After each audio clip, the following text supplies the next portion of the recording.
Hey guys, welcome back. So today I want to do a fairly brief video, if I can do such a thing, and talk about a brand new product from Primary Arms. It's a new LPVO, which is a low power variable optic. I had a chance to see this about 7 months ago when I was down in Texas, and I was blown away by this optic. And now it's coming out. It will be available here soon. And in this video, I want to touch upon some of its features and try to give you guys a view into what is so impressive about this optic. But before we get started with today's video, guys, if you enjoy the content that we produce here at the Military Arms channel, please take a moment to consider becoming part of our Patreon family. If you do that, you can get early access to videos like this one. You'll have direct access to me. I answer all private communications, and all you have to do is follow the link in the video description below to our Patreon page. With that being said, let's get started with today's video talking about the new PLX Compact optic from Primary Arms. So the whole concept of a low power variable optic came about in my research somewhere around the early 1900s. And I've read that it originated in Germany for use in hunting. And what is a low power variable optic? Well, let's start off with the low power. That means it starts off at 1 power, which is essentially no magnification at all, and then it works its way up. Now, it can go as high as you want. I'm sure there are companies out there trying to increase the magnification as much as they can while maintaining the small footprint. While we're talking about a small footprint, that's kind of one of the features of such optics. So you'll notice that this is a very short, handy little optic, and they're trying to make them as compact as possible. They don't want them overly long. You want something that's minimalistic, so it's easy to use in a deer stand maneuvering through the woods, or in today's usage of the thing for CQB, even for gun games and things like that. So the goal is to start off with no magnification and work your way up. This one happens to be a maximum of 8 power. So generally speaking, when I was first introduced to this concept and had a chance to use one, it was actually a Primary Arms optic, much like this one, but it was a 1:4, the maximum magnification being 4 power. Then they went to 1:6, 1:8. I've seen 1:10s, and I'm sure there are other people out there working on optics that maintain this small footprint, yet give you more than 10 power. For hunting, I think it's almost perfect. 8 power to 10 power is my sweet spot for where I hunt. In CQB, there might be, situations where you will have to fight at greater distances than close range. And so being able to zoom up will give you the ability to see your target area more clearly, and you can identify threats more clearly. And then with gun games, it's the fact that they can move quickly between magnification levels depending on what range they're engaging their targets. At 1 power, both eyes open, you can use it much like a red dot sight. Generally, they will have an etched reticle. This one does. Sometimes they're illuminated, other times they are not. This one happens to be illuminated. So now that we understand the basic concept of an LPVO, let's talk about the PLX Compact that we have here and what I like about it and some of the features of this particular new optic. I'd like to thank our friends over at Norma for supplying the ammunition for today's video. If you guys haven't checked out Norma ammunition, please do. They make a really quality product. We're shooting 55 grain 223 today. The host rifle is a PWS Mark 116 Mod 2 mic, and on the end of it I have a OSS K-Can 556 suppressor. The rings that I'm using are from Midwest Industries. The target that I'm going to do some shooting at for you guys today is a challenge target. It's a new product that they're offering. We just got our hands on a few months ago, and it's an auto resetting target, and it's really intended for 5.56 usage out to 100 yards. It's a 100-yard target. You can put it out further if you would like, just don't bring it any closer than 100 yards. And so I'm going to go ahead and walk that little target for you and show you how it works and do some shooting with the PLX Compact.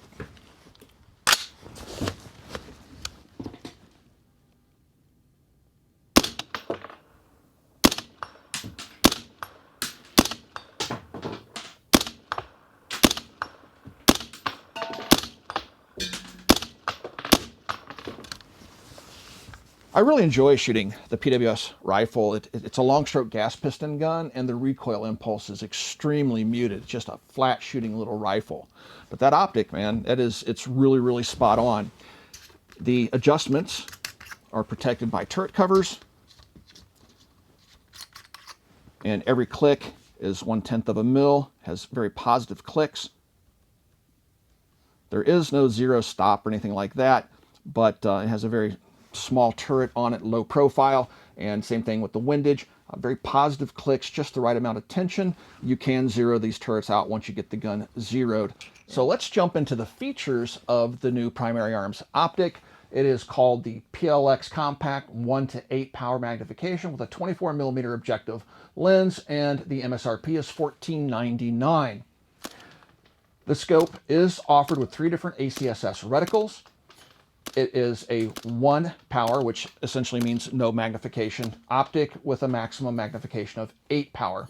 It is a first focal plane optic, which means as you zoom in and zoom out, the reticle will become bigger or smaller to your eye. It doesn't stay the same size as a second focal plane scope would do. The objective lens is 24mm, pretty standard fare. Most of these types of optics are 24mm, with a few out there being slightly bigger. I've seen 25mm. The eye relief is anywhere from 3.2 inches to 3.7 inches. This will vary depending on the magnification level you're running the optic at.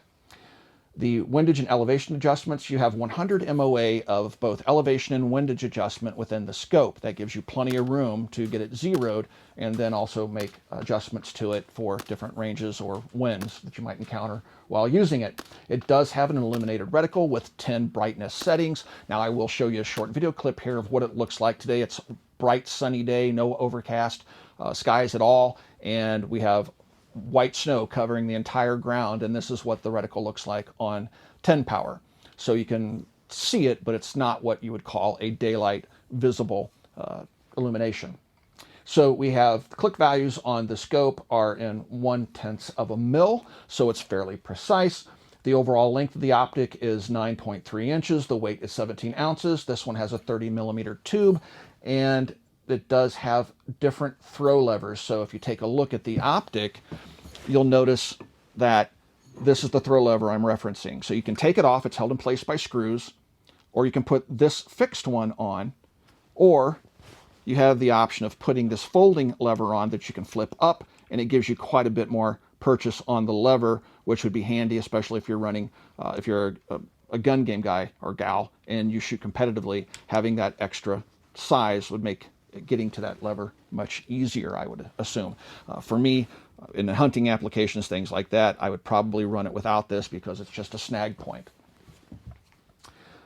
And then I'm going to throw up a graphic of the features that this optic has compared to some of its competitive products that it faces out there in the marketplace. I think you're going to find that this thing is extremely competitive, both in features, quality, and in pricing. And then I will link in the video description below that will explain the reticle that this thing has in it in detail so you can better understand the ACSS reticle that I'm using in this particular optic.